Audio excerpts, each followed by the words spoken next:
वाराणसी में शुक्रवार को कोरोना का एक मामला सामने आया है। बीते 24 घंटे में कोरोना से किसी मरीज की मौत नहीं हुई है। शुक्रवार को 2 मरीज होम आइसोलेशन से स्वस्थ हुए हैं, जबकि अस्पताल से किसी भी मरीज को छुट्टी नहीं मिली है। जिले में कोरोना से मरने वालों का आंकड़ा 377 है। अब तक 21,931 कोरोना पॉजिटिव मरीज वाराणसी में मिल चुके हैं, जिनमें से 21,481 लोग स्वस्थ हो चुके हैं, जबकि एक्टिव केसों की संख्या 73 है। श्री राम मंदिर निर्माण के लिए चल रहे निधि समर्पण अभियान में अब वाराणसी के सारनाथ स्थित सेंट्रल तिब्बतियन यूनिवर्सिटी का नाम भी जुड़ गया है। विश्वविद्यालय के वाइस चांसलर प्रोफेसर JS सैम्पटन ने प्रभु श्री राम के चरणों में अपनी ओर से निधि समर्पण करते हुए 21,000 रुपए का चेक दिया है। विश्वविद्यालय के कुल सचिव RK उपाध्याय द्वारा बताया गया कि कल यानी शनिवार को कैंपस में विशेष कार्यक्रम आयोजित होगा, जिसमें विश्वविद्यालय के सभी कर्मचारी श्री राम मंदिर के निर्माण में निधि समर्पण करेंगे। उत्तर प्रदेश पुलिस की छवि लगातार देश और विदेश में अच्छी होती जा रही है, पर कुछ लोगों की वजह से खाकी को शर्मिंदा होना पड़ रहा है। ताजा मामला शिवपुर थाना क्षेत्र का है। आरोप है कि गुरुवार देर रात कार सवार शराब में धुत सिपाहियों ने छात्र नेता संग बदसलूकी की और फिर उसका मोबाइल छीन लिया। छात्र नेता ने पीछा किया तो मोबाइल तो मिला, पर हत्या की धमकी दी गई। फिलहाल इस संबंध में यूपी कॉलेज के छात्र नेता ने शिवपुर थाने पर तैनात सिपाही जुबैर खान और श्री प्रकाश यादव के खिलाफ मुकदमा दर्ज कराया। कुर्सी से तुमको डोलना होगा, कैंपस तुमको खोलना होगा। कुर्सी से तुमको डोलना होगा, कैंपस तुमको खोलना होगा। कुर्सी से तुमको डोलना होगा, कैंपस तुमको खोलना होगा। काशी हिंदू विश्वविद्यालय में कक्षाओं को दोबारा सुचारू रूप से शुरू करने की मांग को लेकर शुक्रवार की सुबह छात्र VC आवास के बाहर धरने पर बैठ गए। छात्रों ने विश्वविद्यालय प्रशासन से मांग की है कि विश्वविद्यालय सभी छात्र छात्राओं के लिए पहले की तरह सभी सुविधाओं के साथ खुले। मौके पर पहुंचे डिप्टी चीफ प्रॉक्टर ने धरने पर बैठे छात्रों को समझाने की काफी कोशिश की, पर छात्र अपनी मांग को लेकर लामबंद रहे। वहीं विश्वविद्यालय के सेंट्रल ऑफिस पर अखिल भारतीय विद्यार्थी परिषद से जुड़े छात्रों ने तालाबंदी कर दिया। छात्रों के अनुसार विश्वविद्यालय प्रशासन हमें बताए कि आखिर कब कैंपस और हॉस्टल खोले जाएंगे।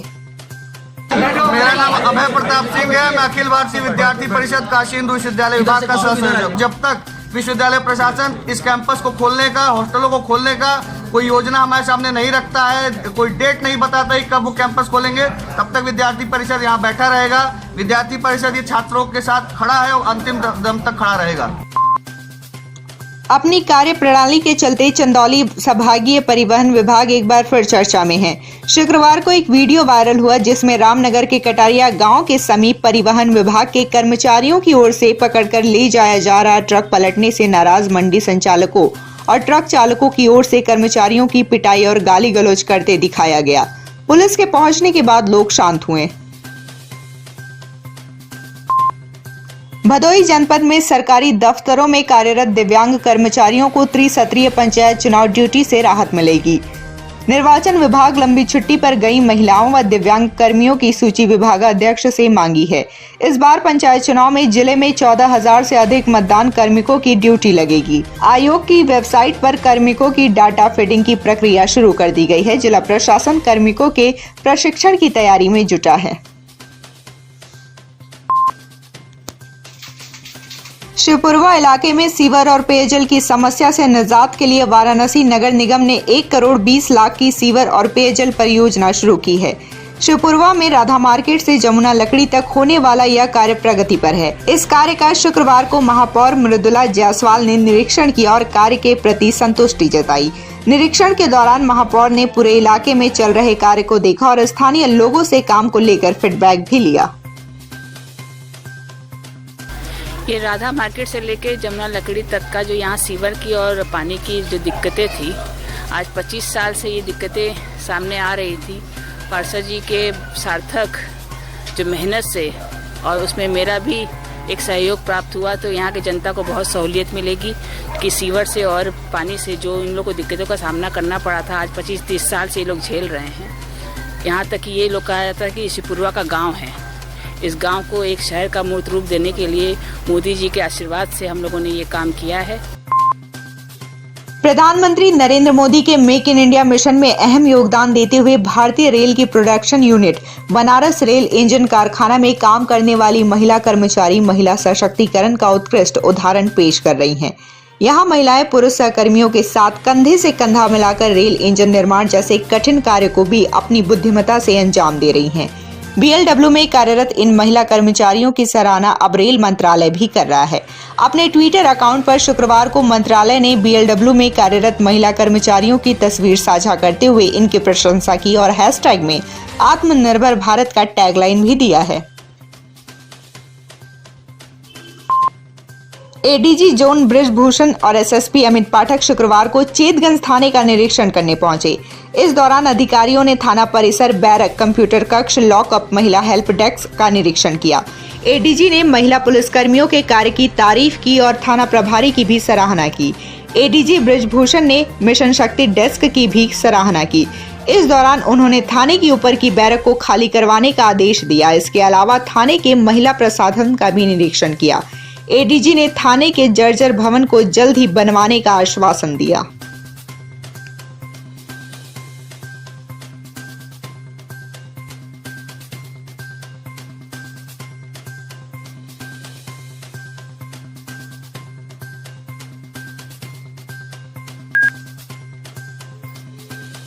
कमिश्नर दीपक अग्रवाल ने काशी में बनने वाले 8 तरीके के GI प्रोडक्ट को नई टेक्नोलॉजी को अपनाते हुए आकर्षक डिजाइन एवं पैकेजिंग के साथ साथ उसकी ब्रांडिंग एवं मार्केटिंग पर विशेष जोर दिया है। उन्होंने बताया कि काशी में बनने वाले इन GI प्रोडक्ट की मांग बाजार में अधिक है। इन सामानों की आकर्षक डिजाइनिंग एवं पैकेजिंग कराकर इसे राष्ट्रीय बाजार के साथ ही साथ अंतर्राष्ट्रीय बाजार में भी निर्यात किया जाएगा। कमिश्नर दीपक अग्रवाल ने शुक्रवार को कमिश्नरी सभागार में डिजाइन डेवलपमेंट प्रशिक्षण कार्यक्रम व पैकेजिंग के गत दिवस आयोजित 15 दिवसीय प्रशिक्षण कार्यक्रम में प्रशिक्षण प्राप्त 87 लोगों को प्रमाण पत्र प्रदान किया। काशी में 8 तरह के GI प्रोडक्ट्स बनते हैं और इन प्रोडक्ट्स की व्यापक एक मांग भी है। उसको और सुदृढ़ और उनके डिज़ाइनिंग में और अच्छा परिवर्तन करने के लिए, पैकेजिंग में परिवर्तन करने के लिए, उनके टेक्निकल स्किल में अच्छा और परिवर्तन करने के लिए हम लोगों ने प्रयास करके भारत सरकार और उत्तर प्रदेश सरकार के संयुक्त प्रयास से अभी वर्तमान में हम लोग गुलाबी मीनाकारी, वुडक्राफ्ट, सॉफ्ट स्टोन, जरी जरदोजी में इनोवेशंस का काम कर रहे हैं, जहां पर हमारे देश के कुछ डिज़ाइनर और मास्टर क्राफ्ट्समैन जो हमारे लोग इसमें कार्यरत हैं, उनको नई नई डिज़ाइनें कैसे हम लोग बना सकें जिससे कि और हम लोग मार्केट में हम लोग जाके पेनिट्रेट कर सकें और मार्केट कैप्चर कर सकें। उसके साथ साथ उन प्रोडक्ट्स को कैसे अच्छे तरीके से आकर्षक ढंग से पैकेजिंग कर सकें जिससे कि लोग उनको खरीदने में उनकी उत्सुकता हो। उसके साथ साथ उसकी ब्रांडिंग और उसकी और अच्छी मार्केटिंग के लिए हम लोग कैसे प्रयास कर सके, उस विषय में एक ऑलरेडी कार्यक्रम हमारा ऑलरेडी यहाँ पे चल रहा है। उसी दिशा में आज जितने भी ऐसे प्रोडक्ट्स थे जो भी इस ट्रेनिंग के दौरान नए डेवलप किए गए, उनका एक डिस्प्ले था और साथ साथ जिन्होंने अपनी प्रथम चरण की ट्रेनिंग पूरी कर ली है उनको सर्टिफिकेट वितरण करने का कार्यक्रम था। आप लोगों ने खुद भी देखा कि कैसे स्टोन के पहले जिसमें केवल वो हमारे हाथी या अन्य उसकी आकृतियाँ बनाते थे, आज हम लोग वो स्टोन के में हम लोग ने आपके बुक सेल्स बनाना शुरू कर दिया, उन्होंने लैंप्स बनाना शुरू कर दिया।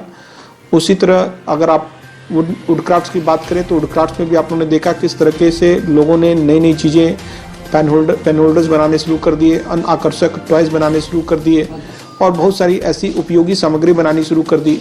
उसी तरह जरी जरदोजी में पहले केवल साड़ियाँ और सूट में काम होता था, कैसे उन्होंने उसी सामग्री से पर्स बनाने शुरू कर दिए, कुशन्स बनाने शुरू कर दिए, रनर्स बनाने शुरू कर दिए, टेबल क्लॉथ्स बनाने शुरू कर दिए।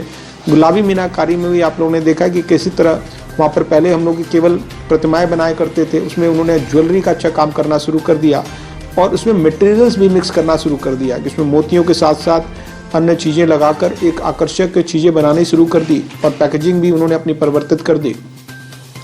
अब हम लोग के जो आगे का प्रयास होंगे कि कैसे इसको हम लोग एक बड़े विस्तृत मार्केट और ई कॉमर्स के साथ जोड़कर इनको एक व्यापक बाजार हम लोग प्रस्तुत करें और जैसे जो हम लोग का डिज़ाइनिंग इनोवेशन हो रहा है ये लगातार चलता रहेगा। साथ साथ हम लोग प्रयास ये भी कर रहे हैं कि इनको जो एक रॉ मटेरियल की जो दिक्कतें आ रही है उसको हम लोग शासन से बात करके रॉ मटेरियल की दिक्कत को दूर करें। साथ साथ एक कॉमन फैसिलिटी सेंटर CFC का हम लोग ने ऑलरेडी प्रस्ताव भेजा हुआ है। उसमें एक कंपोनेंट जिसमें मैंने कहा कि हम लोग अभी ये प्रयास कर रहे हैं कि लोकल लेवल पे ही जब तक कॉमन फैसिलिटी सेंटर नहीं बनता तो किसी भी जहाँ पे जैसे एग्जांपल के तौर पे आपका जो हमारा लकड़ी का काम होता है मेनली खोजवा में होता है, तो खोजवा में ही अगर 2-4 हम लोग को कोई ऐसी ज़मीन जो व्यक्तिगत तौर पे जो लोग काम कर रहे हैं उनका उपलब्ध हो जाए तो वहाँ पर हम लोग जो 3-4 मशीनें ऐसी होती हैं जो लोगों को ज़रूरत है वहाँ पर हम लोग लगा दें और पर घंटे के बेसिस पे लोग अपना वहाँ पर पे करके अपना काम करना शुरू कर दें।